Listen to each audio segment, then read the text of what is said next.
It's time to check your money with America's money maven, Vicki Brackens. Vicki Brackens is the president of Brackens Financial Solutions Network, LLC, and a registered representative of LPL Financial, member SIPC. Vicki, we got a couple of special guests in the building today. Absolutely, absolutely. Two very, very special guests today. And I've been looking forward to this conversation for a couple of years now. And I'm really, really excited to say that we have the Ingram team, okay, from the Castle, Chino and Evelyn Ingram, who everybody knows around town. But we want to spend some time today really digging into their adventure over the last 2 years, since July of 2020. Actually, last 4 years. I can't count. I'm supposed to be the money maven. Can't count. 1, 2, 3, 4. Last 4 years in their endeavor to create an amazing event space here on the South Side of Syracuse. Welcome very much, Chino and Evelyn. How are you doing today? Thank you. Very good. We're Yeah. doing great. But Vicki, Glad to be here. Exactly. But before you ain't gonna say nothing about my little outfit today. Oh, George, I don't know what to say about your outfit today. Listen, you should have said the only reason why I got dressed up is because I knew that Evelyn and Chino was gonna be here. Listen, you talking about putting some pressure on some people. That's why I got dressed up, because I knew they were gonna be here today. we were letting you loose, George. You figured, you know what, you do your thing. And Today's your day. Right, exactly. Listen, it's your show. We on your show. We good, yeah. And Chino, thank you for saying that, because I haven't done this on the air. I don't know if you know this, but George Kilpatrick celebrates his birthday the whole month. Oh, trust me, the whole city knows that. So again, to you, my friend, happy birthday. Oh, yeah. Well, Okay, so we're going to the next week of birthday celebrations. But getting back to our business at hand here, I said earlier that since July of 2020, you have been involved with and deeply engaged in creating an amazing event space here on the South Side of Syracuse, the Castle. But I am sure there are lots of things that you could share with us, which is what we want to do today, concerning some of the processes you had to go through, challenges, milestones, all the things that you have learned, because I know this has been a deep learning experience for you. So I would like to start with, first of all, just to refresh everyone, why did you decide to take this journey? I don't know. We ask ourselves sometimes that as we've been going along this journey, but we actually refer to the project as a labor of love, because the impact that we know it will have not only on the trajectory of that neighborhood, the South Side, but the whole region. We want to make sure that we are doing what we can to make it happen. But there are definitely some days where the labor is more labor than more love, I guess.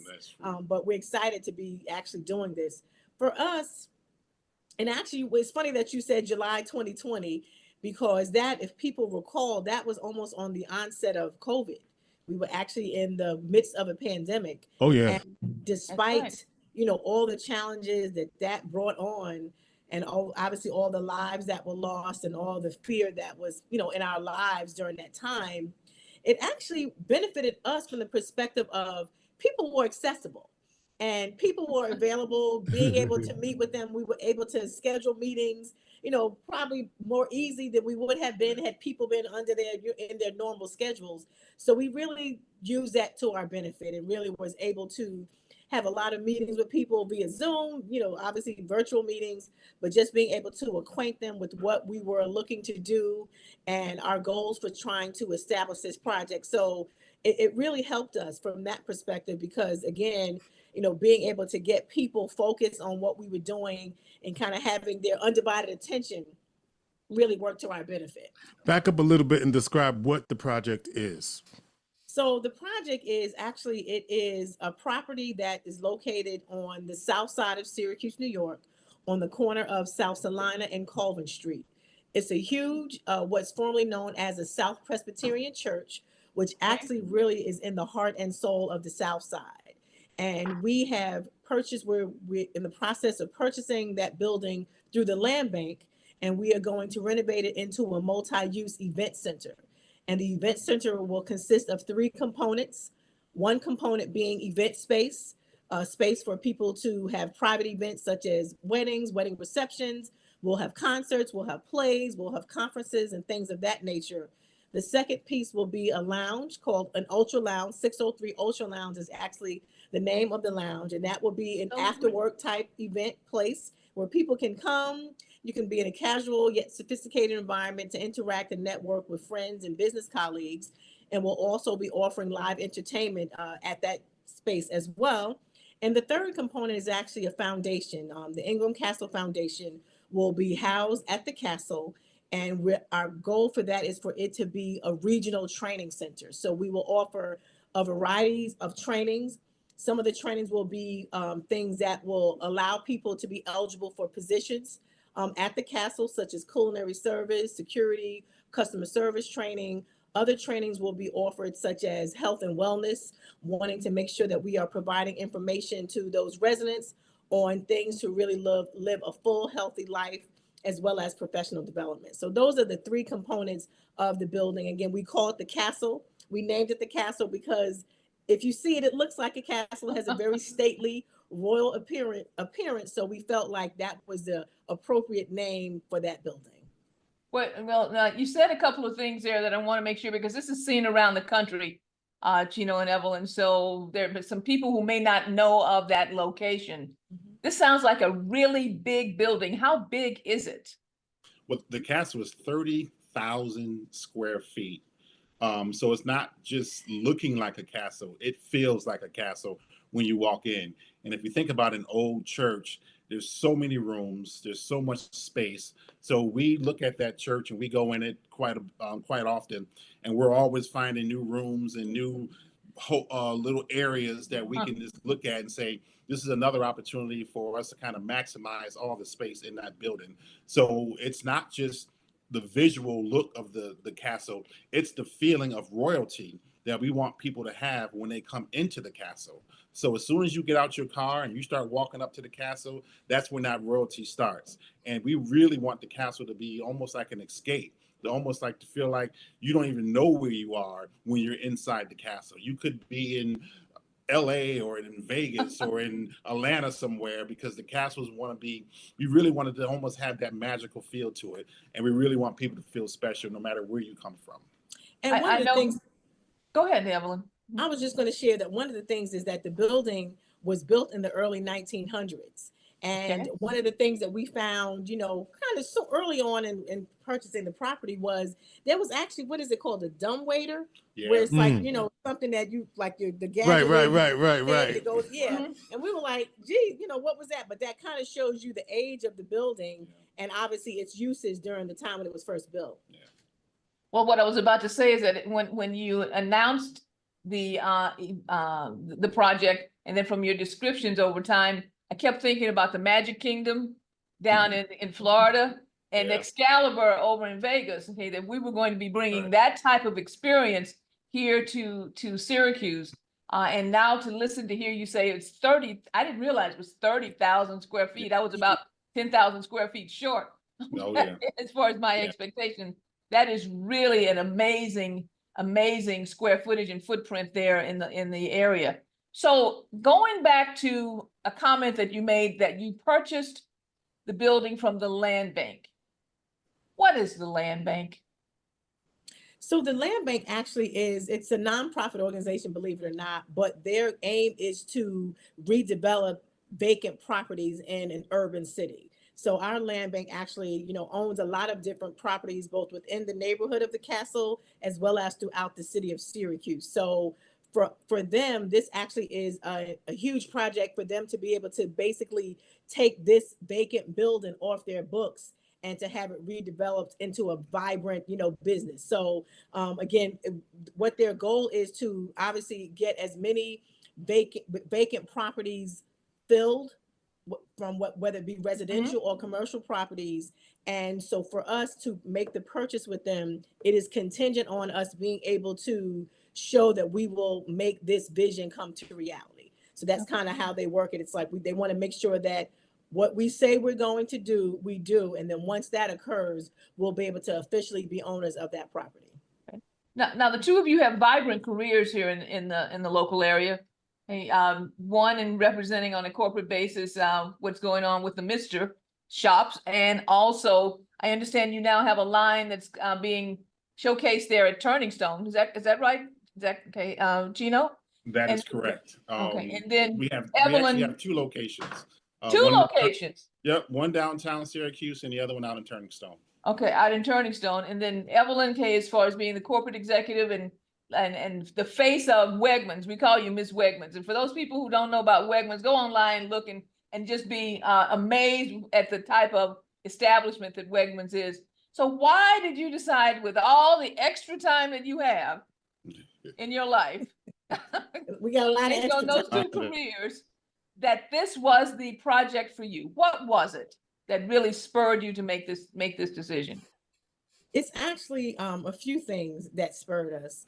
One was that when we were kind of trying to find a venue for a special event we were actually holding, which actually ended up being a birthday party for me and a surprise wedding.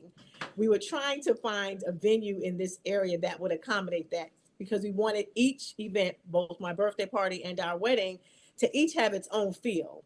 And during that search, we found it difficult to find a unique style venue in the Syracuse city area. So we actually were able to find a location that was about 45 minutes or so drive outside of Syracuse. And it's actually a renovated church that's owned by a husband and wife. And, we had a great time and were able to do that. Fast forward a few months, we're watching TV and see that the land bank did a report that this church that we just purchased is up for sale. Okay. So we looked at each other and was like, okay, we got to do this. This is what God has called us to do. And so that's one piece of it. But the other piece, which I probably would say is even larger, is that we really feel called that this is the project that we are destined to have here in Syracuse. And I say that because, Chino grew up literally, we keep saying 2 doors down from the castle, literally. And the castle was actually, well, at that time, it was a South Presbyterian church. That was kind of our playground. We didn't really have a backyard that was big or a front yard at all. So we would walk 2 houses down and use the parking lot as a playground. I mean, anything from kickball to hide-go-seek to chase, we ran around that church about 1,000 times, and we did it for many, many, many years.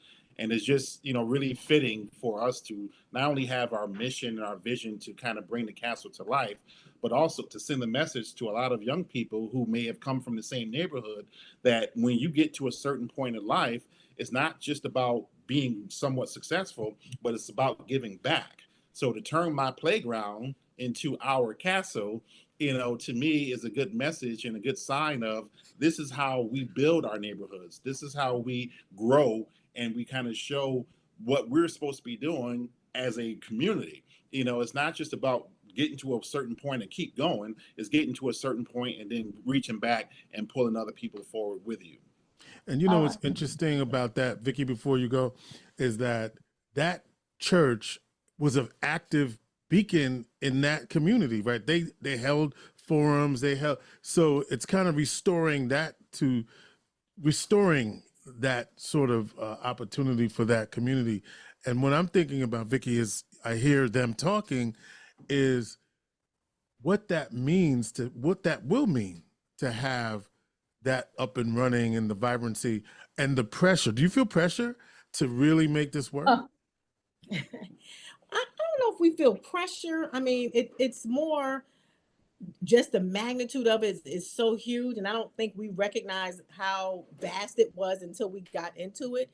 But the pressure is more that we put on ourselves because we're anxious to be open and get it started.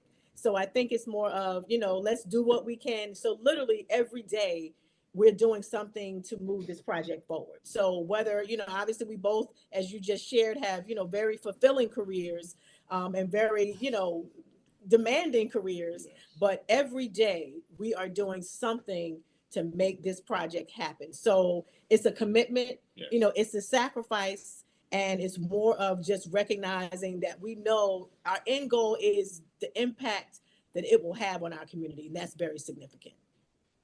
So you spoke earlier about the challenge that you had as far as timing was concerned.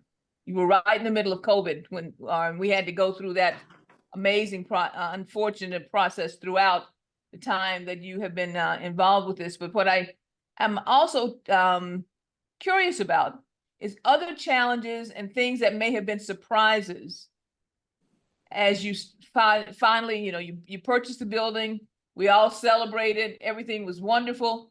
And then one day, I'm sure things started to unveil itself so that you could look at what kind of surprises or things that you weren't expecting started to happen. Well, I think it's the magnitude of what goes behind putting a project like this and moving it forward.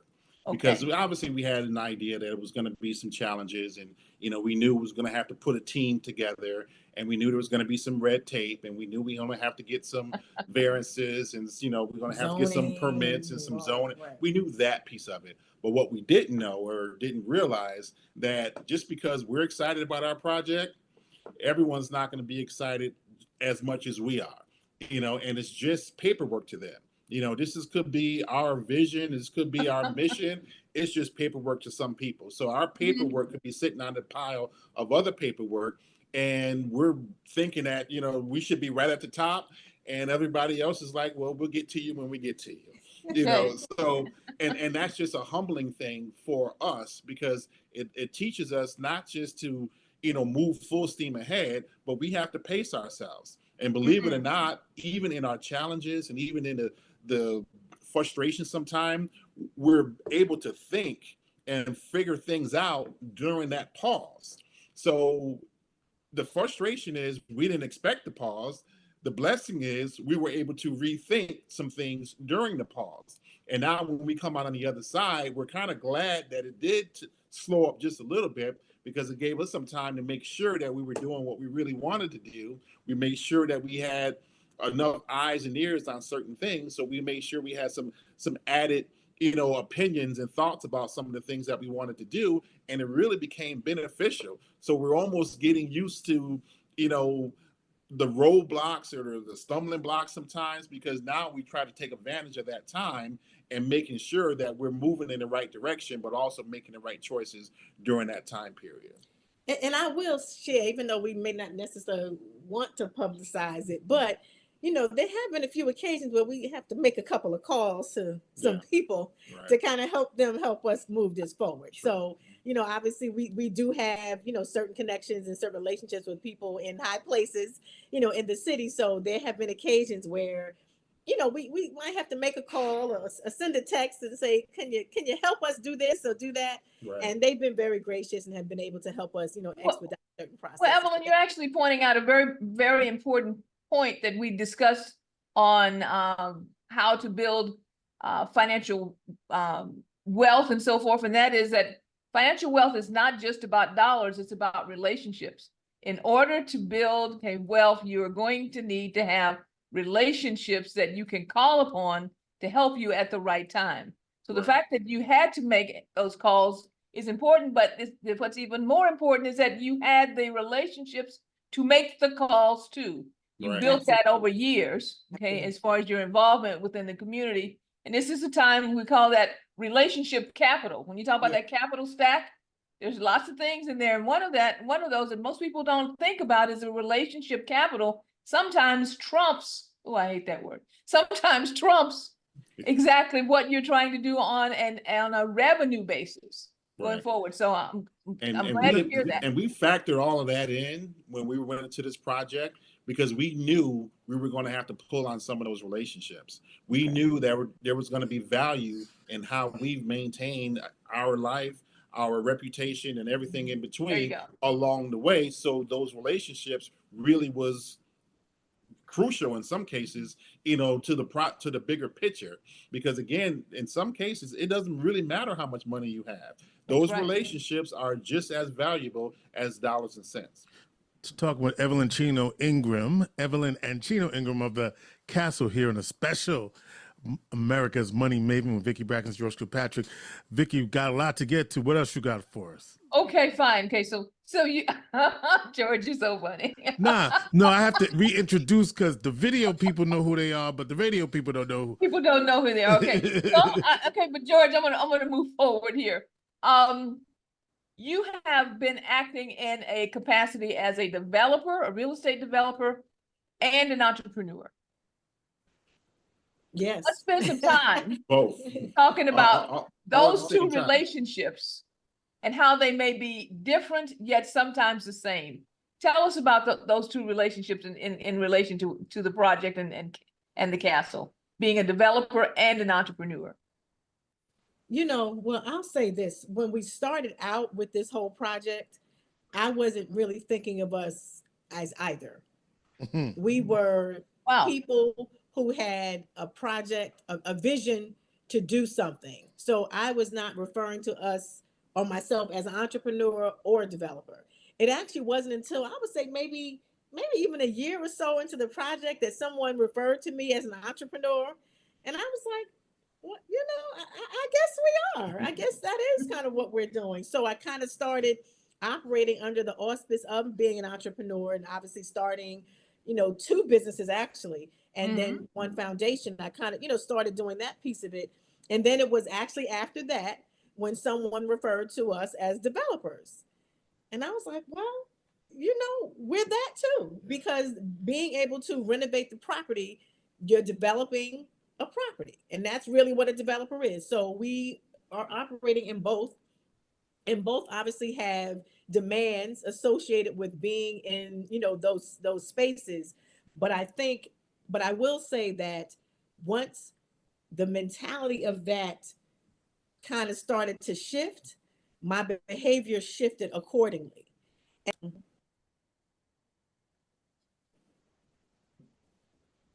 So you were saying that you had to adjust accordingly. How did you have to adjust?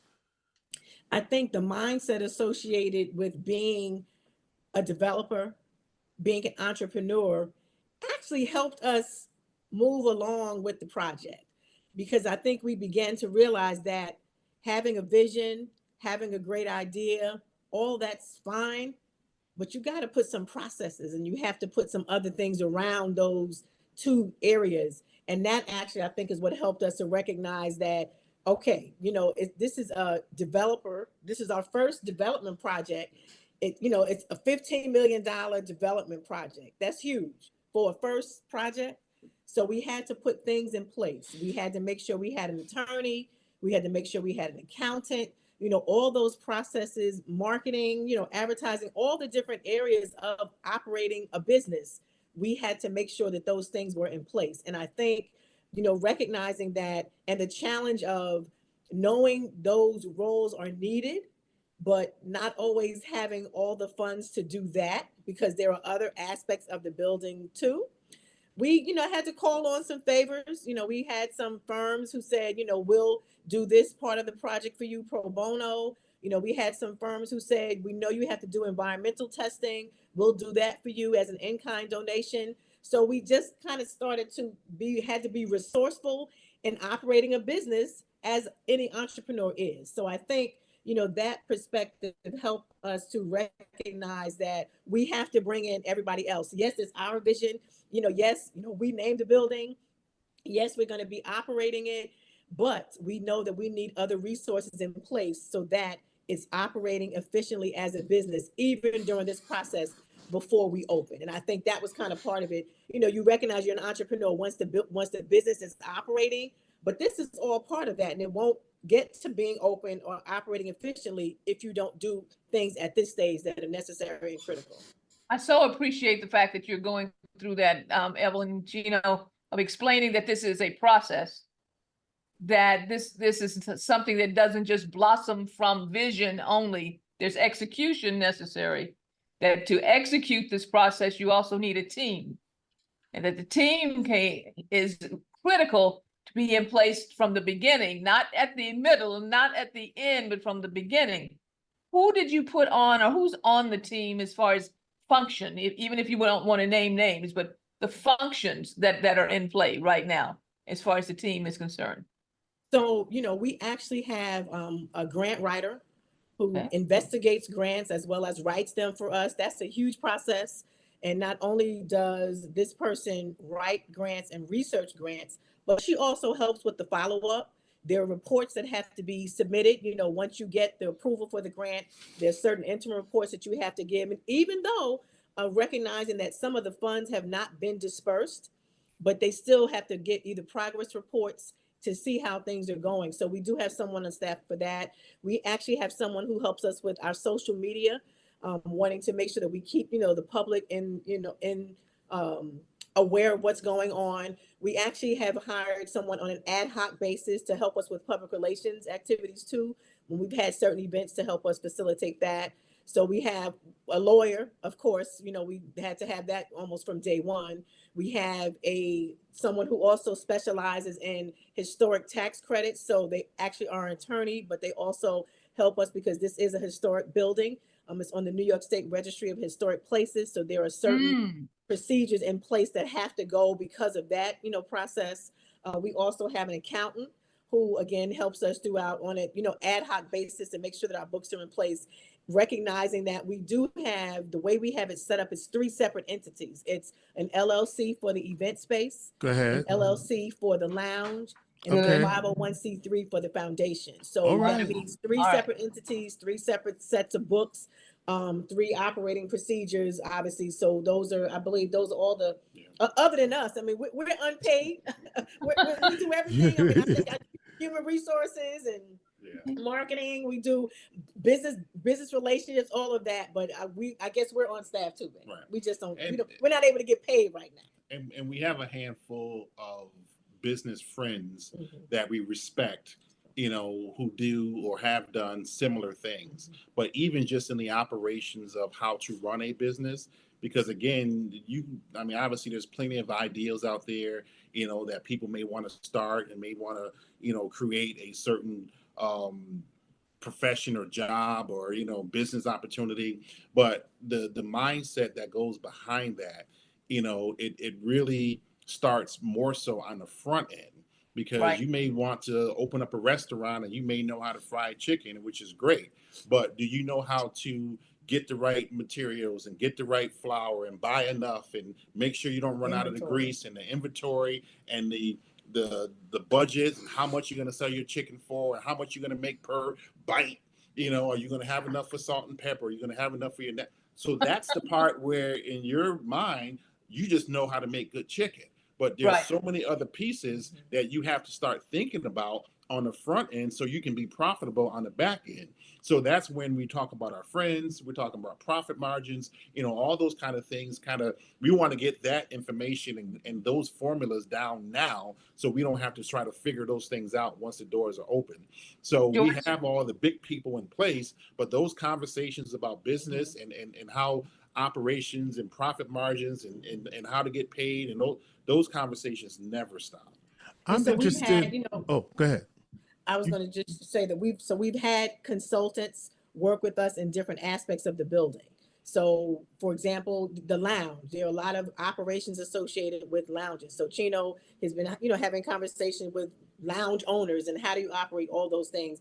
For example, we have the event planning side because the event space. So I've been working with some very established event planners to help me understand their processes and what they do to, get their projects managed in a certain way. So again, those are the kind of ad hoc people, I guess I'll say, that we just continually interact with and as more we talk to people, the more they're referring us to other people. And there are even right now, we've learned there are a few venues in other states that are similar to what we're doing. So we're now going to take some road trips to visit those, facilities to kind of see what they're doing, what they do, how they did it, learn from them.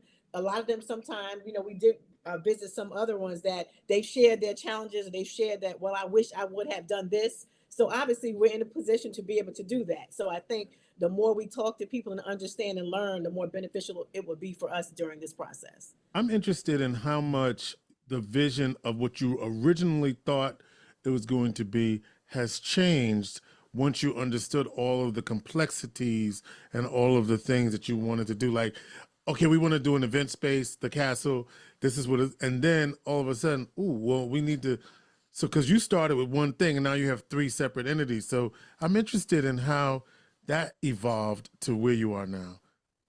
Well, I think it has a lot to do with the ongoing homework that we continue to kind of look into. For instance, we said we want to have an event space, and we'll have some wedding receptions, at our, at the castle.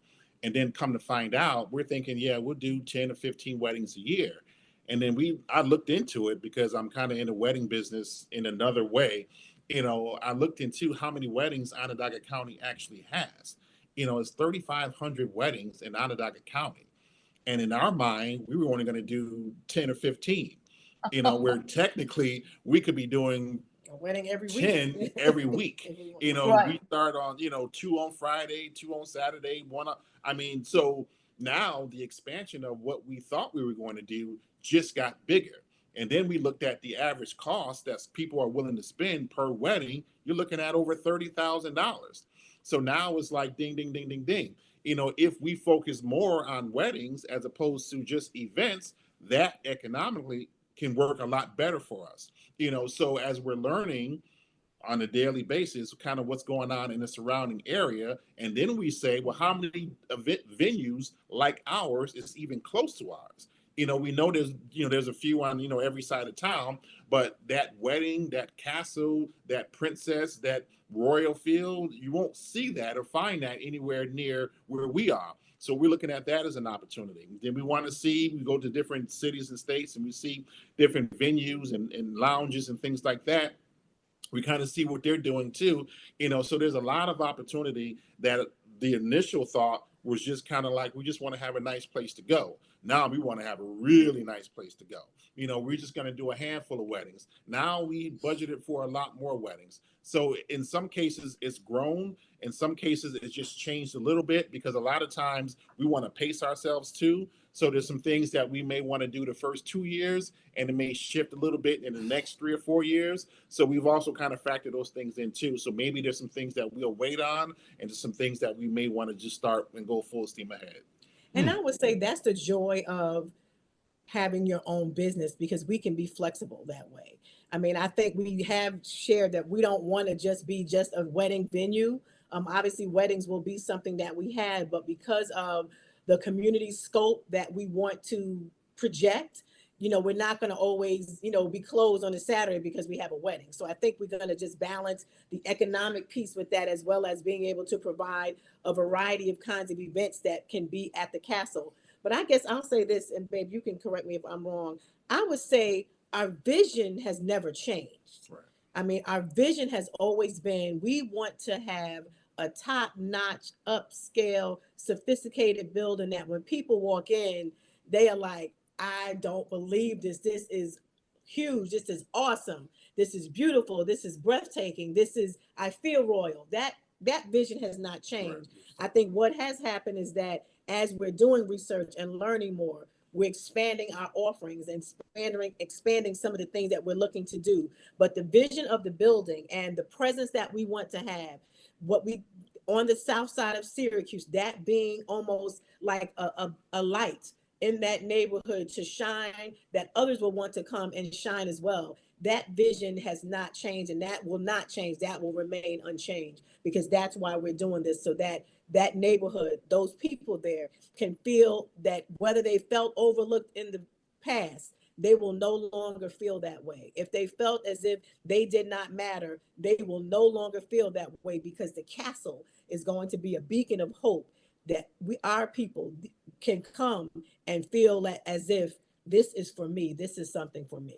And even if you think back to like the Apollo and kind of how that started, and the history behind that, we're looking to be in the history books, and people want to go back and look and say, I remember when the castle first opened up, and look at it now. It's amazing, and then it's really a staple in the city, and something that not only are we going to be proud of, but we want people to be proud of the fact that we did it where we did it, which smack dab right in the middle of Syracuse. But also, we really want to be the kickoff business for other people to come and put their business around ours. So we talk about Black Wall Street and we talk about other opportunities, but at sometimes, somebody has to kick the door in, in so many words, where if we are the business that really started you or motivated you to open up your business, then come on down to Salina Street, and there's plenty of opportunity. And we want to look up 10 years from now, and we want Salina Street to look completely different. And we want that big old light to be shining right on top of the castle as the place that kicked it all off. My goodness. Okay. There are so many. I'm going to ask you one more question, but the more you spoke, the more excited I got. I started thinking about the Moulin Rouge and Emerald City. Absolutely. And all the things that used to happen there in Harlem when Harlem was in the Renaissance period. Mm-hmm. And I see all of that wrapped up into what's happening with the castle. I cannot wait. And the reason I'm saying I cannot wait is there's two things that you have done that I want to make sure we emphasize before we close. First of all, I've noticed that you have been not waiting to bring that feeling of the castle and the event space and the excitement and the ambiance of what you're doing to the Syracuse area. You're not waiting. You've had 2 or 3 signature events already, and we're going to talk about one of them in depth very shortly. But what I want to hear about is, first of all, what gave you the idea, the impetus to say, we will not wait. We're going to start bringing that atmosphere to Syracuse right now. And then finally, when you close that, I want to hear about what's next, which I'm sure George is going to walk you through what's next very, very shortly. Okay. Impatience is what got us to go ahead and start doing the events now. I'll be honest with you. Because, Vicki, George, we have pages of ideas of things we're going to do once the castle opens. And we actually just one day was like, and we will, we've been kind of waiting for the castle to open. And Chino, I'll give you credit for this, because I think it was you who said, well, let's start doing some stuff now. Let's give people a flavor of what it will be like when the castle opens. So that's actually, I think, what triggered us to say, you know what, why wait? Let's go ahead and start doing it now. Obviously, it will be different when it's at the castle, but at least people now will get a feel of the sense and style of events that we're looking to have when we open. And I must say that from the response that we got to the last fundraiser that we had, the Royal Met Gala, which was fashioned after the Met Gala, people literally were enamored at the event and the style of the event, and even the venue where we had the event. They themselves, that staff said, we have never ever seen this venue look the way it looked tonight. We have never felt that. The feel that you gave with this, the attendees and everyone dressed and styled, they literally were flabbergasted at just how we were able to execute that. So that for us is important. And actually we're using, from a business perspective, Vicki, and I know you'll appreciate this, our intention is to have summaries of these events. So when we go to the bank will see the kinds of events that we have, the response that we've gotten to these events, and being able to fulfill a need. So there is a method to what we're doing. Method to the madness. That proof of concept is right there on paper. We don't have to think about it. Okay, here's the evidence. Here are the numbers. Here's the marketplace. Yes. I love it. Absolutely love it. There's one more piece to this before we get to the actual next event. Okay. Being a married couple in business. Oh, I did. Thank you, George. I wanted to ask that question. Right? So talk about that dynamic, right? Because you got married and then y'all went right into business. So talk about that. Yeah, we did. You're right. You're right. We didn't know this when we first got started. But so I'm sure Chino will have something to say. But I'll say that, from a female perspective, being able to work with my husband, and we both have our lanes of expertise. We both value each other's opinions, and really respect that. And, I know sometimes we talk about the castle a lot. It's obviously, a hot topic, I guess we'll say, in our conversation. But I love the fact of us being able to be aligned in our vision. And, we work hard. Like, for example, event planning is going to fall within my scope. So a lot of the event stuff, comes under me. But once construction starts, it's going to be Chino with the hard hat on, but again, because we're able to work well together. And honestly, and I think this is important to me. I love my husband. I love him. I believe that God placed him in my life for a reason at the time he did. But I also like him. I like him as a person. Uh-oh. I like to be around him. I like us to be together. I mean, we're one of those couples that, we watch TV on the couch together. We go up to bed together. We're just that couple. But I love that because it keeps us bonded as a team, working together. And I never feel as if I can't be who I am with him. And I hope he feels the same way with me. And I think because of that, that enables us to be able to work together. We're together almost 24/7, and we're able to do that. And I think that really helps join our businesses and join us together as a couple. Yeah, and I think one of the things that we want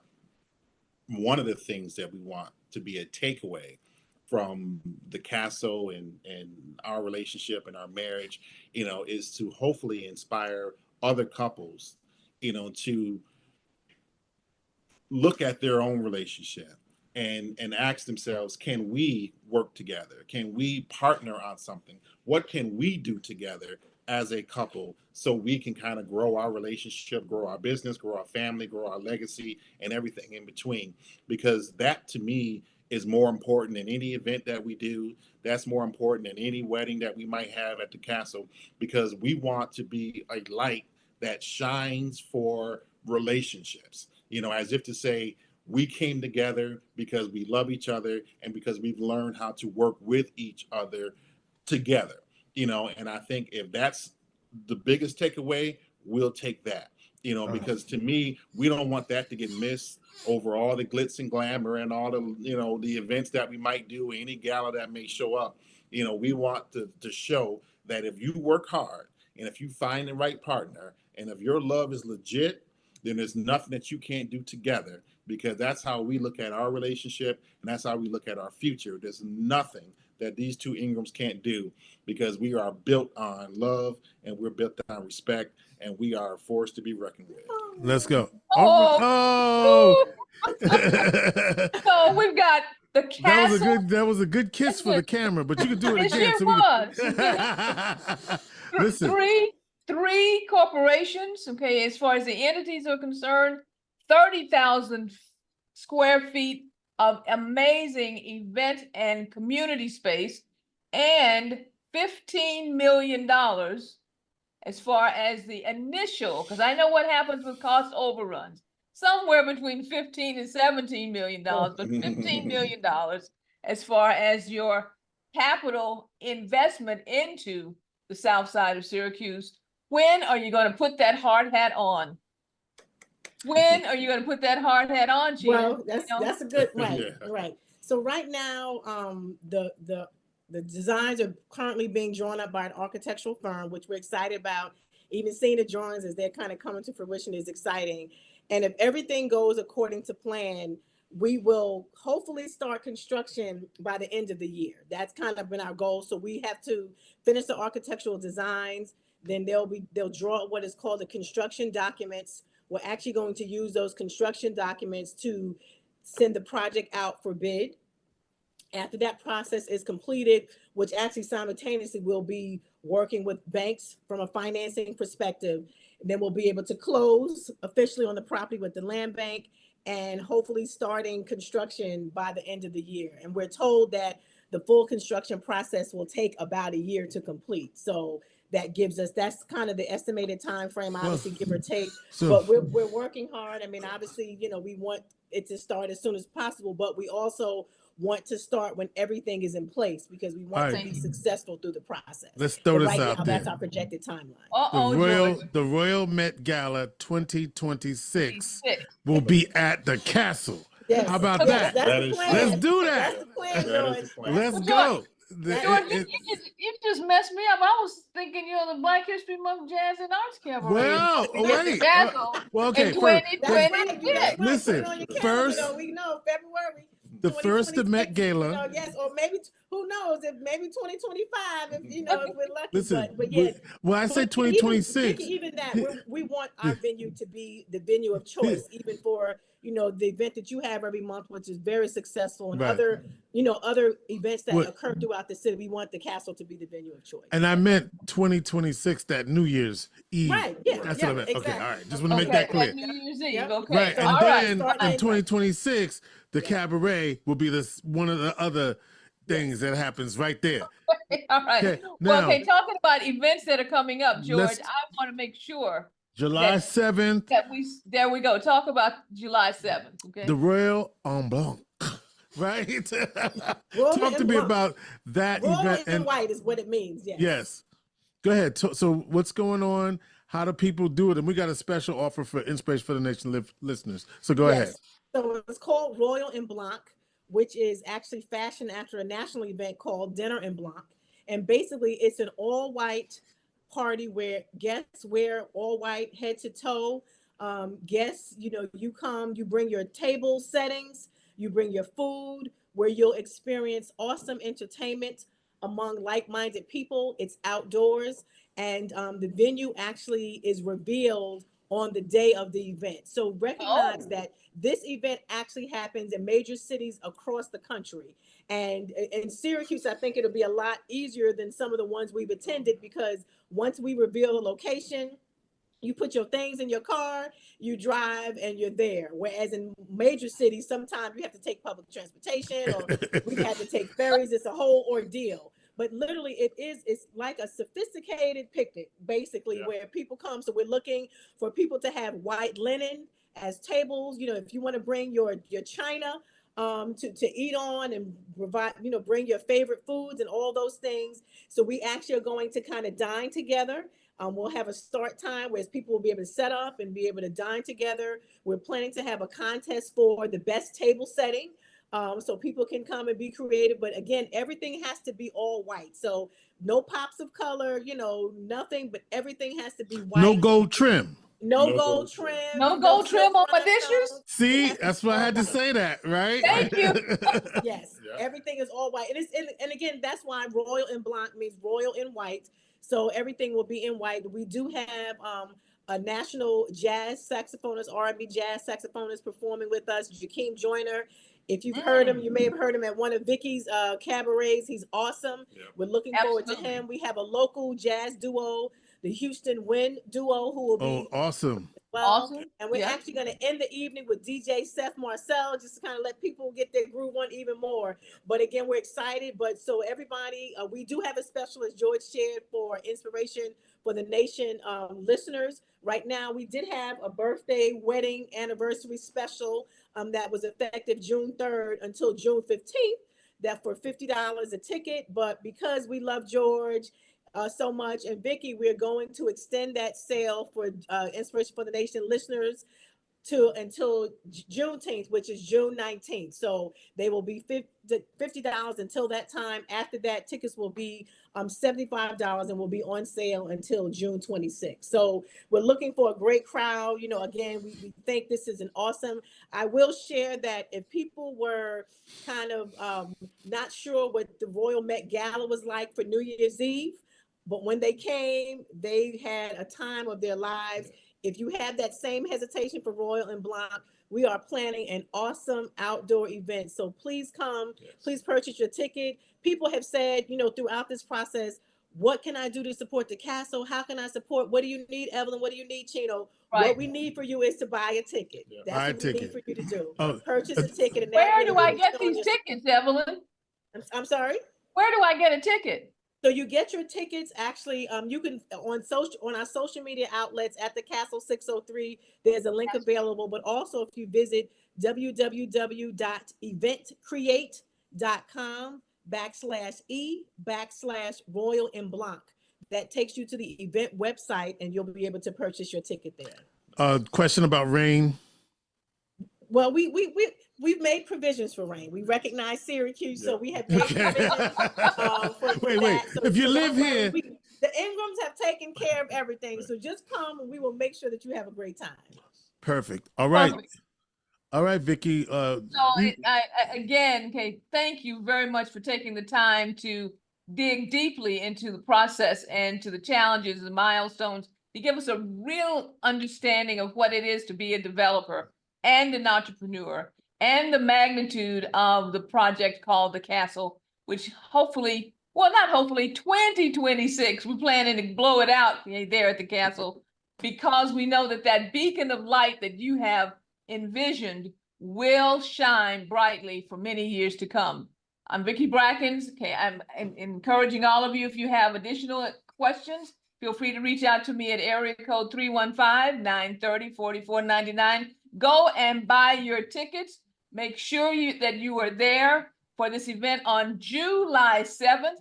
You will not know the venue until you buy your ticket.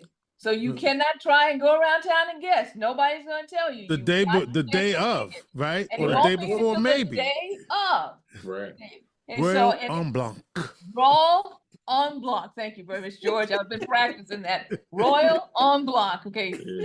And finally, what I want to say is that if you make sure that you subscribe and share this podcast and this video with all of your friends, and our plate is now very much full.